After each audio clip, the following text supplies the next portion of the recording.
Okay, ఈ video మనం regular గా చేసే వీడియోస్ కంటే కొంచెం డిఫరెంట్ గా ఉంటుంది. కాలేజ్ కి వెళ్లే ప్రతి స్టూడెంట్స్ కి కొన్ని టెక్ గ్యాడ్జెట్స్ అవసరం అవుతాయి. ఈ రోజు అలా స్టూడెంట్స్ కి యూజ్ అయ్యే కొన్ని టెక్ గ్యాడ్జెట్స్ గురించి చూద్దాం. ఫోన్స్ అండ్ ల్యాప్టాప్స్ ఎలానో ఇంపార్టెంట్ కాబట్టి అందరూ కొనుక్కునేదే. సో ఇవి కాకుండా మిగతా వాటి గురించి చూద్దాం. నేను చెప్పే ప్రతిదీ అందరికీ యూజ్ అవ్వాలని రూల్ లేదు. నేను నా డైలీ లైఫ్ లో యూజ్ చేస్తున్న ప్రొడక్ట్స్ ని ఫిల్టర్ చేసి మీకు యూజ్ అవ్వచ్చని ఈ వీడియో చేస్తున్నాను. ప్రైస్ విషయానికి వస్తే ఒక్కొక్కరికి ఒక్కొక్క ప్రైస్ రేంజ్ కంఫర్టబుల్ గా ఉంటుంది. మనం ఈ రోజు మాట్లాడుకునే ప్రతి గ్యాడ్జెట్ గానీ ప్రతి టెక్ యాక్సెసరీ గానీ అన్ని బడ్జెట్స్ లో ఉంటాయి. సో ఎవరికి నచ్చే ప్రైస్ లో వాళ్ళు కొనుక్కోవచ్చు. నాకు తెలిసిన కొన్ని ప్రొడక్ట్ లింక్స్ ఏమైనా ఉంటే డిస్క్రిప్షన్ లో ఇవ్వడానికి ట్రై చేస్తా, ఒకసారి చెక్ చేయండి. వీడియోని లైక్ చేసి మొత్తం చూడడానికి ట్రై చేయండి, చాలా ఇంట్రెస్టింగ్ గా ఉంటుంది, మీకు ఎంతో కొంత ఖచ్చితంగా యూజ్ అవుతుంది. First back pack. ఇది మనం రోజు యూజ్ చేసేది అండ్ బయటికి అందరికి కనిపించేది కూడా, కాబట్టి కొంచెం మంచి క్వాలిటీ బ్యాక్ ప్యాక్స్ ని ప్రిఫర్ చేయాలి. అంటే మన ear phones, cables, power banks లాంటివి పెట్టుకోవడానికి సఫిషియెంట్ పాకెట్స్ ఉండేలా చూసుకోవాలి. అలా ఉంటే మాటికి మనం వెతుక్కోకుండా ఈజీగా తీసుకోవడానికి ఉంటుంది. ఖచ్చితంగా ల్యాప్టాప్ కోసం సెపరేట్ కంపార్ట్మెంట్ ఉండేలా చూసుకోవాలి. అండ్ దాని ప్యాడింగ్ కూడా స్మూత్ గా ఉండి అండ్ మంచి కుషన్ తో ఉంటే ల్యాప్టాప్ కి ప్రొటెక్షన్ లాగా కూడా పనిచేస్తుంది. కొన్ని బ్యాక్ ప్యాక్స్ లో USB పోర్ట్స్ ఉంటాయి, కావాలంటే అవి కూడా ప్రిఫర్ చేయొచ్చు. నేనైతే అలాంటి బ్యాక్ ప్యాక్ ఏం యూజ్ చేయట్లేదు. ఒకవేళ మీకు నచ్చి కొనుక్కోవాలంటే కొనుక్కోవచ్చు. ఇవన్నీ ఉన్నాక పొరపాటున వర్షం పడితే లోపల ఉన్న ఐటమ్స్ అన్ని తడిసిపోయి డ్యామేజ్ అయిపోతాయి. సో కాబట్టి మంచి water resistant and durable back pack ఉంటే బెటర్. Smart watch. ఇది నేను పర్సనల్ గా నా ఎక్స్పీరియన్స్ తో చెప్తున్నాను. స్మార్ట్ వాచ్ ఉంటే చాలా వరకు మన నోటిఫికేషన్ లైఫ్ చాలా ఈజీ అయిపోతుంది. నోటిఫికేషన్ లైఫ్ అంటే మన ఫోన్ కి చాలా నోటిఫికేషన్స్ వస్తాయి. కొన్నిసార్లు అవసరమైనవి రావచ్చు, కొన్నిసార్లు అనవసరమైనవి కూడా వస్తాయి. కానీ అవి అవసరమా అనవసరమా అనేది తెలియాలంటే ఫస్ట్ మన నోటిఫికేషన్ ఏంటో చూడాలి. అలాంటప్పుడు ప్రతిసారి మనం జోబులో చేపెట్టుకొని ఫోన్ తీసి చూడలేం. అప్పుడు స్మార్ట్ వాచ్ ఉంటే ఈజీగా మన నోటిఫికేషన్స్ అన్ని మానిటర్ చేయొచ్చు. చూసాక ఒకవేళ ఇంపార్టెంట్ అయితే రెస్పాండ్ అవుతాం, లేదంటే లైట్ తీసుకుంటాం. ఇది ఒకటే కాదు, అవసరమైనప్పుడు మన స్మార్ట్ వాచెస్ తో కాల్స్ కూడా తీసుకోవచ్చు. అండ్ వాచ్ పెట్టుకుంటే కొంచెం స్టైల్ గా ఉంటుంది కాబట్టి అన్ని రకాలుగా కూడా యూజ్ అవుతుంది. Wireless mouse. వైర్లెస్ మౌస్ ఎందుకురా, ల్యాప్టాప్ లో ట్రాక్ ప్యాడ్ ఉంది కదా అని అనకండి. ఉంది నిజమే, కానీ మౌస్ తో వచ్చే కంఫర్ట్ ఖచ్చితంగా మన ల్యాప్టాప్ ట్రాక్ ప్యాడ్ తో రాదు. ఒకసారి మౌస్ యూజ్ చేయడం అలవాటు అయితే అప్పుడు మీకు అర్థం అవుతుంది. అలా అని ప్రతిసారి మౌస్ యూజ్ చేయడానికి కుదరకపోవచ్చు.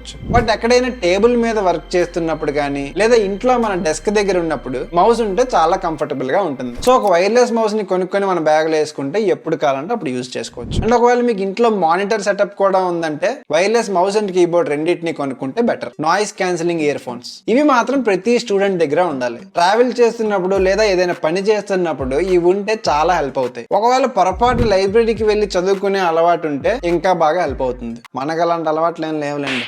ఇలానే కాదు, మనం ఖచ్చితంగా మూవీస్ చూస్తాం, సాంగ్స్ వింటాం. సో ఏదో ఒక టైంలో వీటి యూసేజ్ అయితే ఖచ్చితంగా ఉంటుంది. సో మీ బడ్జెట్ కి తగ్గట్టు ఒక నాయిస్ క్యాన్సిలింగ్ ఇయర్ ఫోన్స్ ని తీసుకోండి. Compact Bluetooth speaker. Bluetooth speaker నేను పర్సనల్ గా చాలా ఎక్కువ యూజ్ చేస్తాను. సపోజ్ మన డెస్క్ దగ్గర కూర్చొని ల్యాప్టాప్ లో ఏదైనా చూస్తున్నా, లేకపోతే అలా సరదాగా సాంగ్స్ వినాలన్నా ఇలాంటి బ్లూటూత్ స్పీకర్స్ తో మంచి ఎక్స్పీరియన్స్ ఉంటుంది. మన ల్యాప్టాప్స్ లో, ఫోన్స్ లో ఎంత మంచి స్పీకర్ ఉన్నా గానీ ఇలా డెడికేటెడ్ స్పీకర్స్ తో వచ్చే ఎక్స్పీరియన్స్ అయితే రాదు. సో అందుకే నాతో పాటు ఎప్పుడు నేను ఒక బ్లూటూత్ స్పీకర్ ని క్యారీ చేస్తాను. కాంపాక్ట్ స్పీకర్ ఉంటే క్యారీయింగ్ కూడా ఈజీగా ఉంటుంది కాబట్టి అలా బ్యాగ్ లో వేసుకొని వెళ్ళిపోవచ్చు. ఒకవేళ బయట ఉన్నప్పుడు కూడా ఎవరు లేనప్పుడు లేకపోతే ఫ్రెండ్స్ తో కలిసి ఎక్కడికైనా వెళ్తున్నప్పుడు ఇలాంటి స్పీకర్స్ ఉంటే ఎంటర్టైన్మెంట్ కి కూడా పనిచేస్తాయి. మనతో ఇన్ని గ్యాడ్జెట్స్ పట్టుకెళ్తే ప్రతిసారి అన్ని గ్యాడ్జెట్స్ కి ఛార్జ్ ఉంటుందని గ్యారంటీ లేదు. మనం చాలా సార్లు ఛార్జ్ చేయడం కూడా మర్చిపోతాం. సో అలాంటప్పుడు ఒక పోర్టబుల్ పవర్ బ్యాంక్ మనతో ఉంటే చాలా యూజ్ అవుతుంది. పోర్టబుల్ అని ఎందుకు అంటున్నానంటే పెద్ద సైజెస్ ఉన్న పవర్ బ్యాంక్స్ ని క్యారీ చేయడానికి అంత కంఫర్టబుల్ గా ఉండవు. అదే చిన్న సైజు లో ఉన్న పవర్ బ్యాంక్స్ అయితే మనం కావాలంటే పాకెట్ లో కూడా పెట్టుకోవచ్చు. సో పవర్ బ్యాంక్ ఒకటి మనతో ఉంటే కొన్ని ఎమర్జెన్సీ సిచ్యువేషన్స్ లో మన ఫోన్ ఛార్జ్ అయిపోయినా లేకపోతే దేనికి ఛార్జ్ అవసరమైనా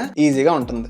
పవర్ బ్యాంక్ కొనుక్కున్నారు, బ్యాగ్ లో పెట్టుకున్నారు, ఓకే బానే ఉంది. కానీ ఛార్జ్ చేయడానికి కేబుల్ ఉండాలి కదా. సో అందుకే మన ఫోన్ తో వచ్చే కేబుల్ కాకుండా ఒక సెకండరీ కేబుల్ ఉంటే బెటర్. సెకండరీ కేబుల్ అన్నా కదా అని చీప్ కేబుల్స్ ని కొనుక్కోకూడదు. థర్డ్ పార్టీ బ్రాండ్స్ నుంచి కూడా మన బడ్జెట్ లో మంచి క్వాలిటీ కేబుల్స్ ఉన్నాయి. సో అందులో ఏదో ఒకటి చూస్ చేసుకొని కొనుక్కోవాలి. నాకు తెలిసిన కొన్ని బడ్జెట్ లో దొరికే కేబుల్స్ ఏమైనా ఉంటే డిస్క్రిప్షన్ లో కానీ బయోలో కానీ పెడతాను, ఒకసారి చెక్ చేయండి. Portable SSD. ఒక పోర్టబుల్ SSD మన దగ్గర ఉంటే చాలా హెల్ప్ అవుతుంది. ఇప్పుడు మనకి టైప్ C SSDs కూడా అవైలబుల్ గా ఉన్నాయి కాబట్టి మనకు అవసరమైనప్పుడు ఫోన్ తో కానీ ల్యాప్టాప్ తో కానీ రెండింటితో యూజ్ చేసుకోవచ్చు. ఇంపార్టెంట్ ఫైల్స్ ని బ్యాకప్ చేసుకోవడానికి లేదా మన phone or laptop storage fill అయిపోతున్నప్పుడు సెకండరీ స్టోరేజ్ లా కూడా యూజ్ అవుతుంది. ఒకవేళ మీరు క్రియేటివ్ వర్క్స్ ఏమైనా చేస్తుంటే ఆ ఫైల్స్ ని స్టోర్ చేసుకోవడానికి కూడా హెల్ప్ అవుతుంది. సో ఒక SSD ని కొనుక్కోమని అయితే రికమెండ్ చేస్తా. ఒకవేళ SSD కొనేంత బడ్జెట్ లేకపోతే హార్డ్ డిస్క్స్ తక్కువ ప్రైస్ లో ఉంటాయి కాబట్టి హార్డ్ డిస్క్ అయినా కొనుక్కోమని చెప్తాను. కానీ ఇప్పుడు నేను SSDs ని ఎందుకు రికమెండ్ చేస్తాను అంటే SSDs లో కొంచెం faster read and write speeds ఉంటాయి అండ్ డ్యూరబిలిటీ కూడా చాలా ఎక్కువ ఉంటుంది. సో మోస్ట్లీ SSD కొనడానికి ట్రై చేయండి. నా దగ్గర కూడా ప్రస్తుతానికి SSD లేదు. నేను ఎప్పుడో 5 years బ్యాక్ కొన్న హార్డ్ డిస్క్ ని ఇప్పటికీ యూజ్ చేస్తున్నా, బాగానే ఉంది. బట్ ఫ్యూచర్ లో పోర్టబుల్ SSD ని కొనడానికి ప్లాన్ అయితే ఉంది. సో ఇవి నా డైలీ లైఫ్ లో నేను యూజ్ చేసే కొన్ని ప్రొడక్ట్స్. సో మీకు కూడా యూజ్ అవ్వచ్చు అని ఈ వీడియో చేశాను. ఒకవేళ యూజ్ అయితే ఈ వీడియోని లైక్ చేసి మీ ఫ్రెండ్స్ కి షేర్ చేయండి. ఒకవేళ ఇంకేమైనా గ్యాడ్జెట్స్ కానీ యాక్సెసరీస్ కానీ మిస్ అయితే కింద కామెంట్స్ లో చెప్పండి, అందరికీ యూజ్ అవుతుంది. ఇలాంటి వీడియోస్ కోసం మన ఛానల్ సబ్స్క్రైబ్ చేసుకోండి. Thank you for watching. మళ్ళీ నెక్స్ట్ వీడియో కలుద్దాం.